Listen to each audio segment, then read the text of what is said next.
네, 아침에 일어나서 창밖을 봤는데 창밖이 뽀얗습니다. 날이 굉장히 안 좋구나라고 생각을 했는데요. 안경을 벗었더니 창밖은 맑았습니다.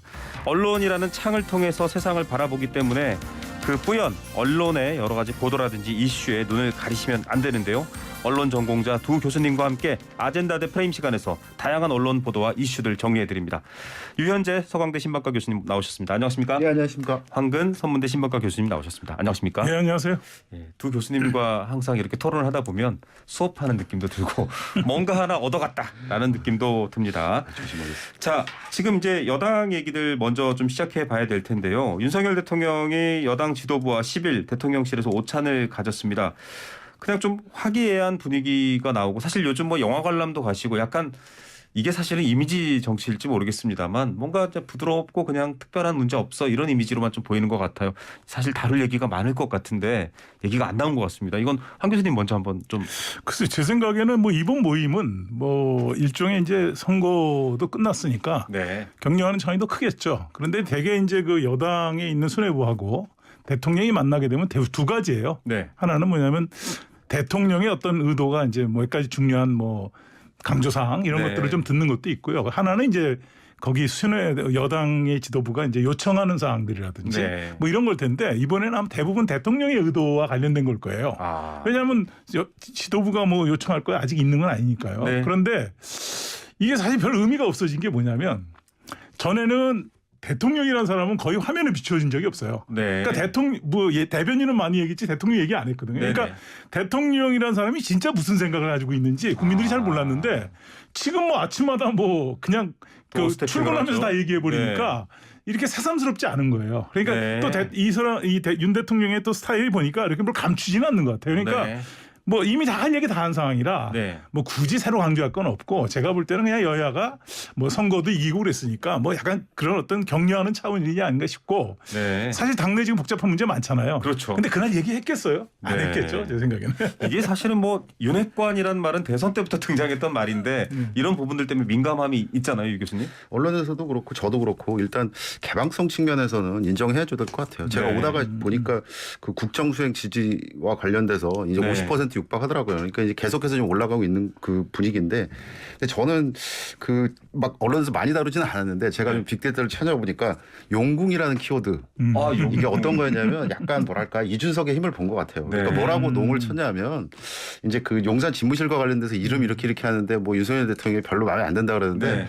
아마 제가 알기로는 이준석 대표가 네. 용궁 어떠세요? 막 이러는 거예요. 근데 대통령이 또 거기서 뭐라고 그러셨냐면 중국집 같지 않아요? 뭐 이런 식으로 나오고 그랬는데 빵 터졌어요. 근데 그게 빅데이터를 찾아보면 20, 30대가 반응해요. 그러니까 이게 이준석 대표. 네, 별거 아닌 것 같은데 뭐 빵 터졌다 크크 하면서 이게 막 열띤 거거든요. 그러니까 이게 보면 정치라는 게 사안은 굉장히 진지하지만 이게 how to say까지 진지할 필요 없거든요. 근데 네. 그 문법을 이 사람이 아는구나. 그래서 이 사람의 내공이 이런 거구나. 그리고 최근에 뭐 민주당 쪽에서 보면 뼈 아프겠지만 네. 혁신이 띄운 것부터 해서 이게 그렇죠. 소통과 관련돼서 소위 그 게임의 룰을 아는구나라는 생각이 좀 들어서 저도 뭐 소통을 공부한 사람으로서 참 한 수 배웠습니다. 기자들은 용화대라고 부릅니다.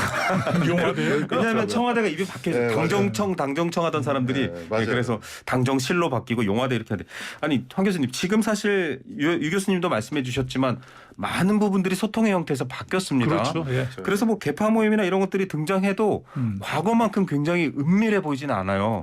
민들레 이것도 지금 예전 같았으면 아주 뭐 심각한 얘기가 나올 법한데 제가 볼 때 그거 제대로 안 될 거예요. 네. 왜냐하면 벌써 사람들이 그게 이렇거든요. 정치라고 하는 거는 근본적으로 정치인이 하는 모든 행동은 다 정치행위예요. 근데 뭐 나는 그냥 공부하려고 했다. 사실 그 사람들이 믿나요? 그러니까 그렇죠. 이게 그런 식으로 얘기를 한다는 것 자체가 이게 사실은 더 안 좋은 거예요. 그래서 제가 볼 때 잘 안 될 것 같고요. 저는 이거를 만들려고 하는 사람들의 그 생각이 아직도 대통령의 마인드를 못 따라간다는 생각이 들었어요. 네. 그러니까 이 사람들이 이제 나름대로 그게 자기네들 공부한다고 그러지만 뭐 인수위 중심으로 뭐 흔히 얘기하는 윤석열 주위에 있던 분들이 모여서 공부하자는 건데 네.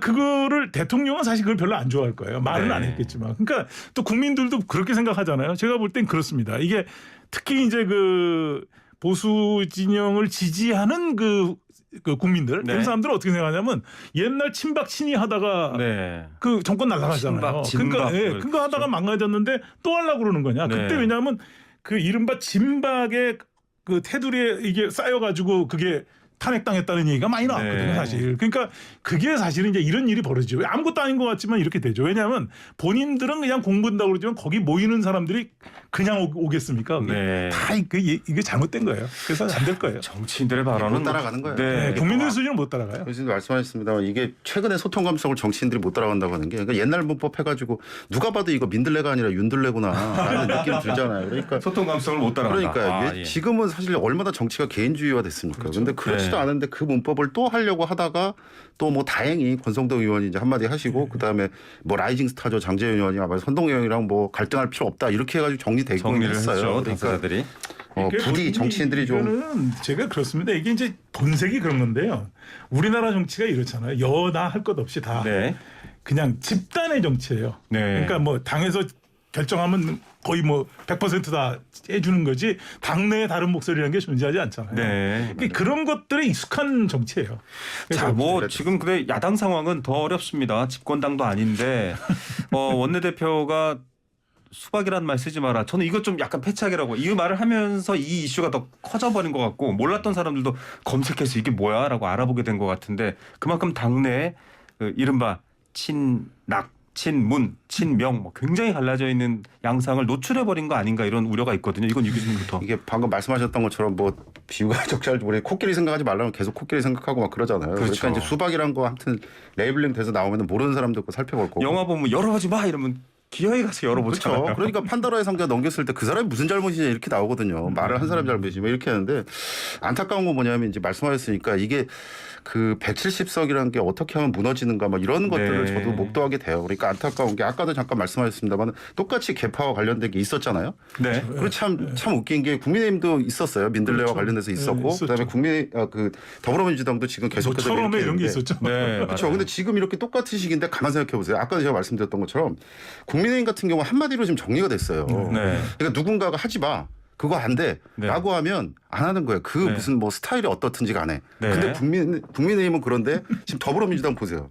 그 말을 하는 사람도 없고 거칠고 그걸 심지어 들어주는 사람도 없어요. 아. 그러니까 이게 지금 더불어민주당의 상황인 거예요. 그러니까 정말 안타까운 게 이게 참 밖에서는 보이는데 저 같은 사람도 보이는데 안에서는 안 보이나 봐요. 이게 선거를 지면 네. 이제 그런 갈등이 더 심할 수밖에 없죠. 그렇죠. 그러니까 다 불거져 나오니까. 네네. 그런데 왜 민주당이 지금 더 심각하냐면 선거를 지면 네. 그게 어떤 일이 됐든 간에 선거를 책임지는 사람이 일단 나와야 돼요. 네. 내가 잘못했다. 네. 내가 이 모든 책임을 내가 지겠다. 뭐 그게 지는 건 아니지만 네. 정치적으로라도 그런 어떤 그 제스처가 나오면 그러면 어느 정도 이제 다시 뭘 해보자가 되는데 선거를 책임졌던 사람들이 하나도 나는 지금 책임 없다라는 식으로 나오고 더군다나 네. 이번 지방선거가 뭐 원래 좀 기울어진 선거긴 했지만 그렇죠.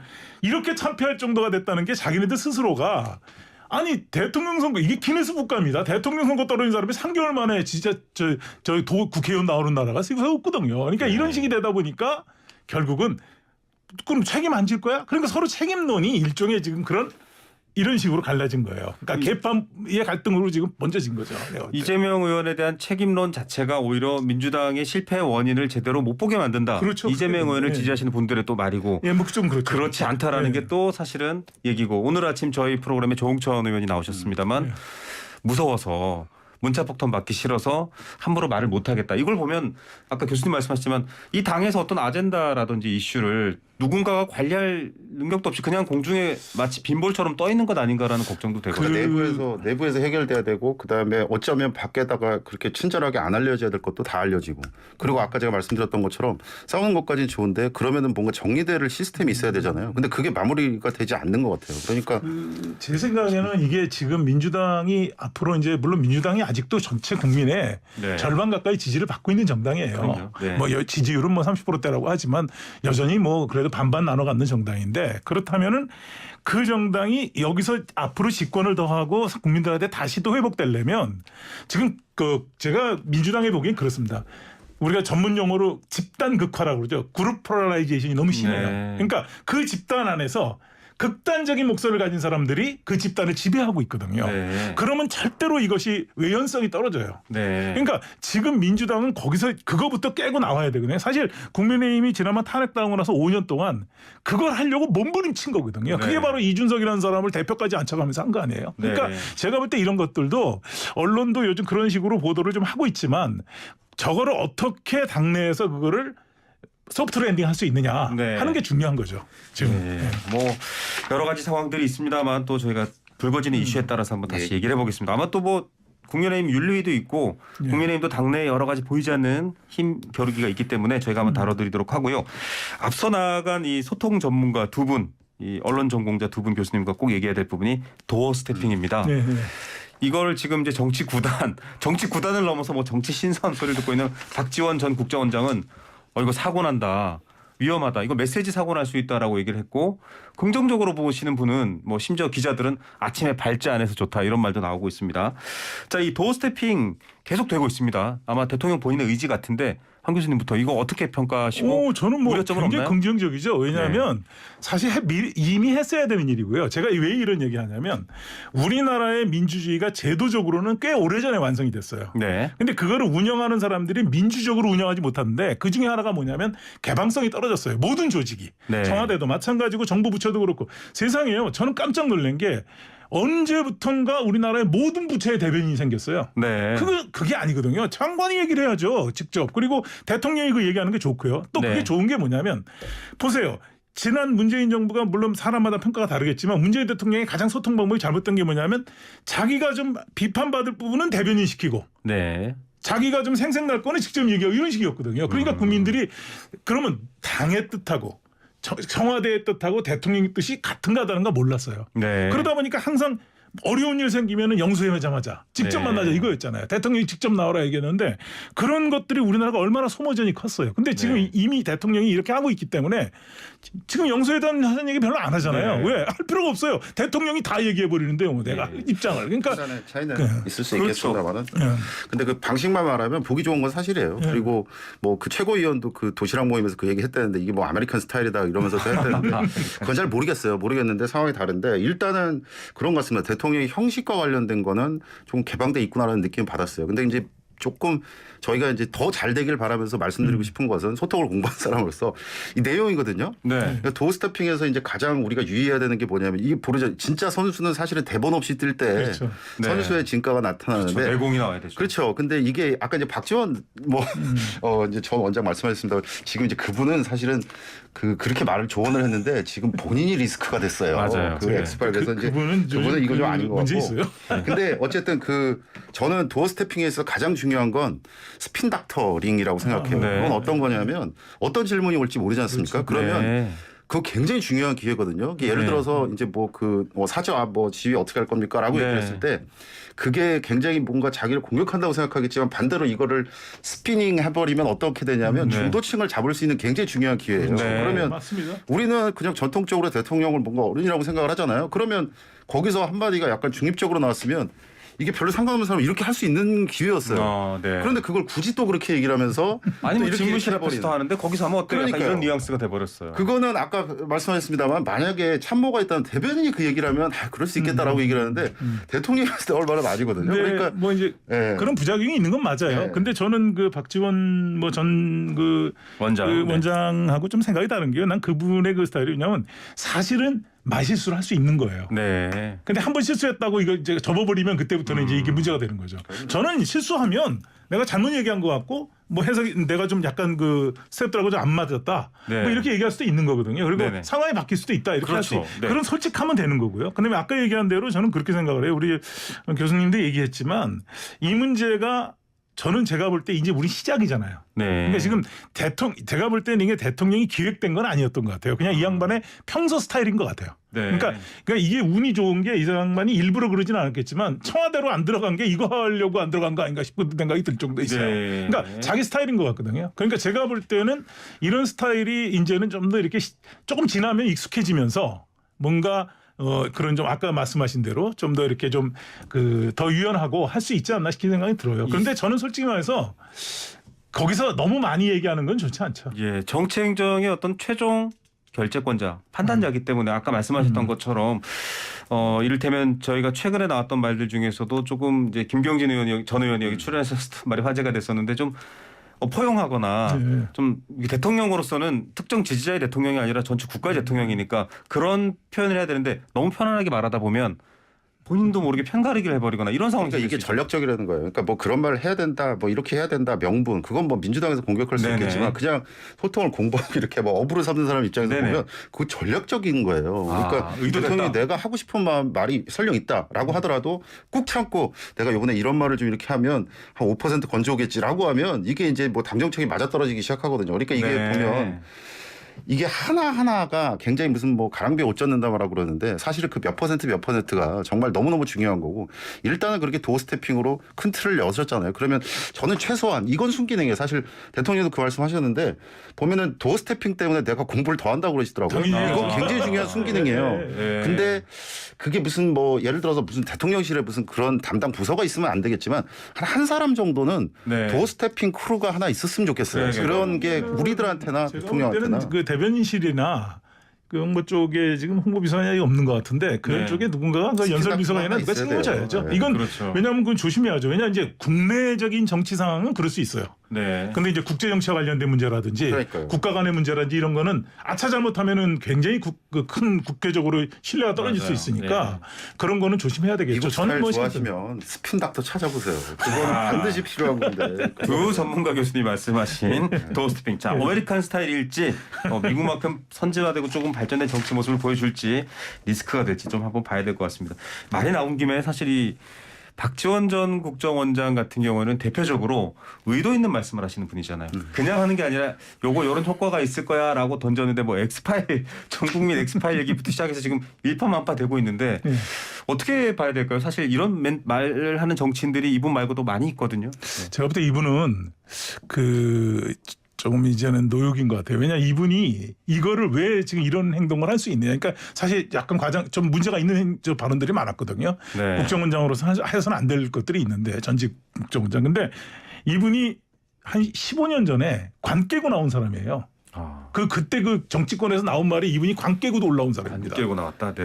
그때 그 유명합니다. 무덤까지 갔다 관 깨고 네. 나온 분인데 그 신화가 있는 분이거든요. 네. 그러니까 아마 지금 본인이 그걸 다시 한번 할 수 있다. 라고 생각하는 것 같아요. 제가 볼 때 이거는 그 사실 이번에 누굽니까 그 어느 의원 사생활과 그러니까 그 개인은 아니지만 네네. 그런 식의 발언은 비유였죠. 사실은 국정원장이라도 안 되지만 일반 정치인들끼리 그렇게 얘기하면 안 되는 거예요. 네. 근데 이분이 제가 볼 때 조금 약간 지금 욕심이 앞선 것 같아요. 다시 전략적으로도 말씀을 드리면요. 이제 정치 구단이라고 하시잖아요. 근데 구단은 그 뭐 동전의 양면이지만 조금 노하셨다라는 얘기인 거예요. 그래서 뭔가 화법이라든가 감수성에 대한 문법들 이런 것들이 조금 안 맞는다. 그리고 방금도 제가 들어오기 전에 검색해 보니까 뭐 문 대통령이 나를 국정원장 시킨 것은 내 입을 막기 위해서였다. 이런 것들이 과연 전략적으로도 민주당에 도움이 되느냐. 안 그래도 힘들어 죽겠는데. 좀 소설 같고요. 네. 본인 리스크를 좀 줄여야 되겠다는 생각이 듭니다. 자, 이런 얘기들 뒤에 마지막으로 이제 시간이 짧은데 정리해야 됩니다.